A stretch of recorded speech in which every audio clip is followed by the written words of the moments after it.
Good morning, Mr. Union Winker. It's such a pleasure for me actually to have this time with you and to discuss with you about EU-China relationship and also about the economic challenges that we are facing world around. Thank you for your interest. Good morning, and I'm eager to hear your questions. Yeah. Okay, so the first question would be, how do you understand the geopolitical shifts during the past 3 or 4 years, and in which way it can actually have an impact on EU-China relationship in the long run?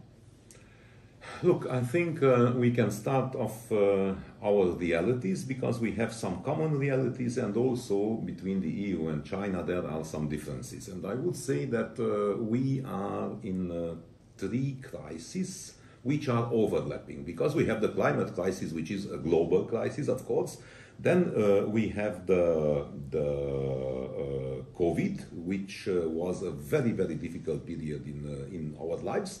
Maybe it was even more challenging in China, because you had the long lockdowns and so on, but it was equally challenging for Europe and for China and for the whole world, and it produced consequences that are still with us today.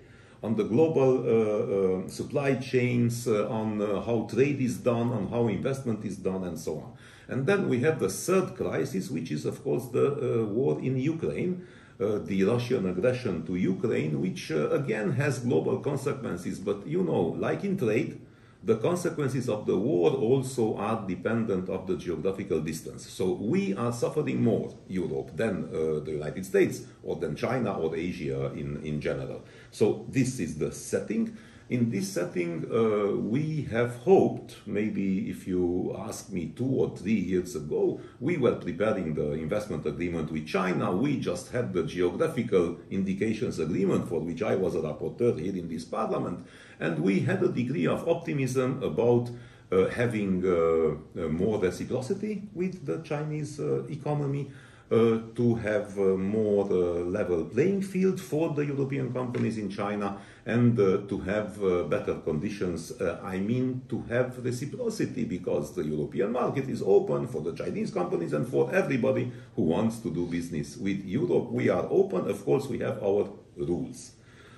So those were maybe the expectation 3 years ago. Instead, what happened is a totally different thing. We have the war in Ukraine. We have very dangerous and ununderstandable ambiguity from the part of China about what China is doing together with Russia and why are they doing things together, since it's a clear understanding in Europe and in the democratic world that Russia is an aggressor and that the war has to end, in favor of respecting the sovereignty of Ukraine and Ukrainian people. So then we saw, unfortunately, also a sort of inward turning of China, and we saw less market forces and more administrative decisions and political decisions, of course. So I would say it's a very difficult period now for EU-China relations. And I hope that this period will be not so long, and I hope that eventually we can go back to a track in which we can discuss, because I think that we have a lot of things to do together. Because if we want to fight climate change, that is not possible to be solved as a problem by Europe or by United States or by the South America alone. We have to act all. If we believe in a global multilateral rules-based system, that again, this means that everybody has to obey the same rules, and there are no exceptions for ones or for the others. And so if we want an opening on the trade and investment front, that opening has to be done, if we discuss the bilaterals, has to be done in a way that has to be reciprocal. So a low point now. I hope that this will be not long, but sorry to say that I don't see so many good signs from the part of the Chinese leadership today. Okay, thanks for your insight. The second question would be, how do you see the economic challenges that the world or the EU is facing, and in which way do you think the EU can really tackle these economic challenges in the near future? So I talked about the three crises. From those three, I think that the effects of war are more tough on European Union than on any other else. So everybody is more distanced of the war, and we are closer to the war. Just think of energy prices. So, of course, energy is the most expensive in Europe today, more expensive than in Asia or in America. And this, of course, is a very serious question of competitiveness. So, in the face of those crises, we have formulated our response. Our response is the so-called double transition, the twin transitions, the green and the digital transition. We have to arrive very quickly in a digital society, more digitalization in the economy, in trade, and in all the aspects of life. We also have to gain more sustainability. So we need a green tech, green economy, and also a change of mentalities of people towards more care towards the nature. So we elaborated our so-called next generation EU. It's a more than 700 billion euros program across 5 years, up to 2026, 4 years from now. And we have the cooperation of the member states with this program, which is partly grant and partly very favorable loan system. We want to digitize our societies, we want to digitize our economy, we want to be more sustainable, we need the green transition also in energy and in other fields. We see very clearly, because one of the lessons of COVID was that Europe has some vulnerabilities. Before COVID, we spoke about dependencies, some of the dependencies of China, but in crisis, we see that dependencies become vulnerabilities. So, of course, we have to make some changes on trade policy. I think we have to suggest to our companies and to help them to diversify. Also, we need a new industrial policy for the European Union, and we need some elements of reindustrialization, and this is happening as we speak. I mean, we have a new Green Deal framed industrial policy, and we will spend a lot of money for the industrial revival.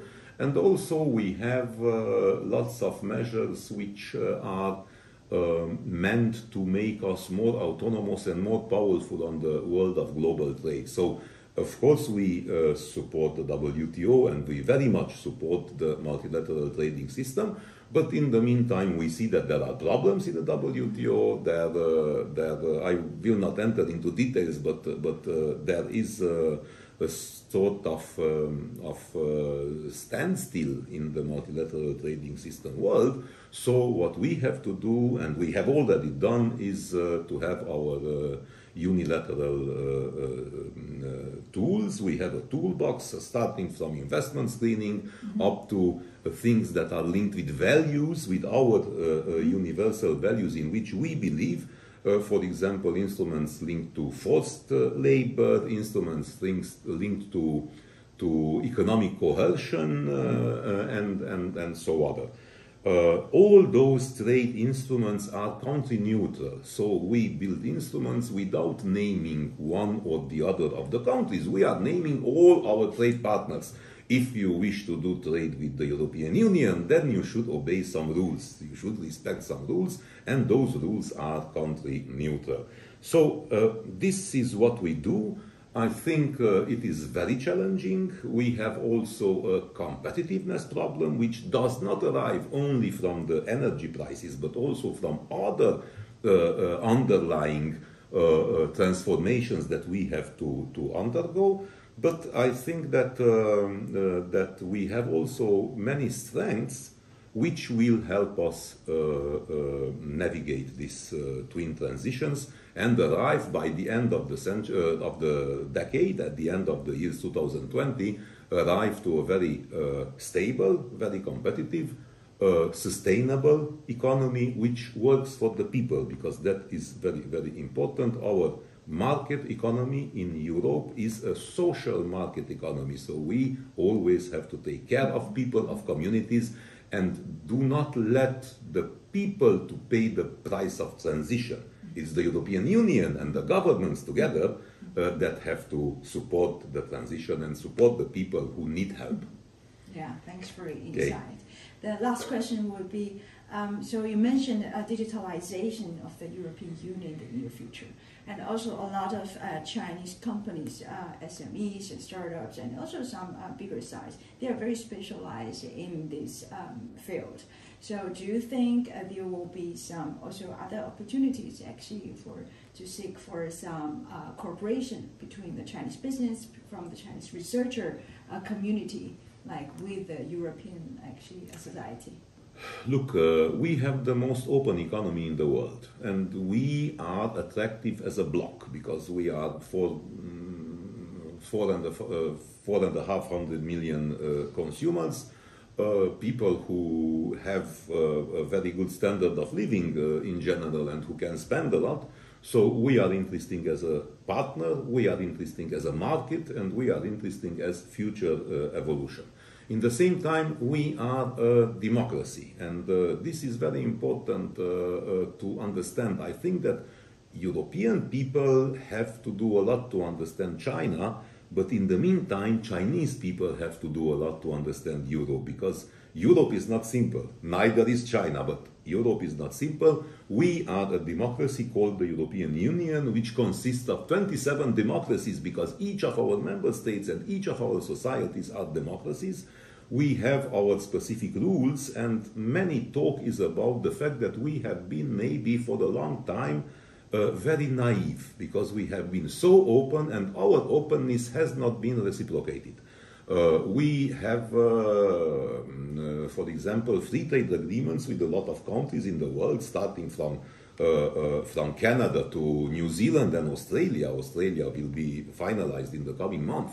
We have very good relations with democracies, but not only with democracies, also with countries with different systems. For example, a very well-working free trade agreement with Vietnam. So I think that we are dynamic enough and flexible enough to build various types of relations. But what we want is respect, is reciprocity, and is a cooperation based on rules. And when we saw in the recent years that we are naive and we are not reciprocated in our openness, then of course that we had to have our reaction. And this is what is happening now. We have the new unilateral tools, we have rules, and also very clearly after the COVID crisis, as I told you, we saw that dependencies become vulnerabilities. So we have to defend ourselves, we have to defend our societies of interference, of coercion, of economic interference, of espionage, and all the things that are not normal in bilateral relations. So this is what we are doing today. Europe has not to become protectionist.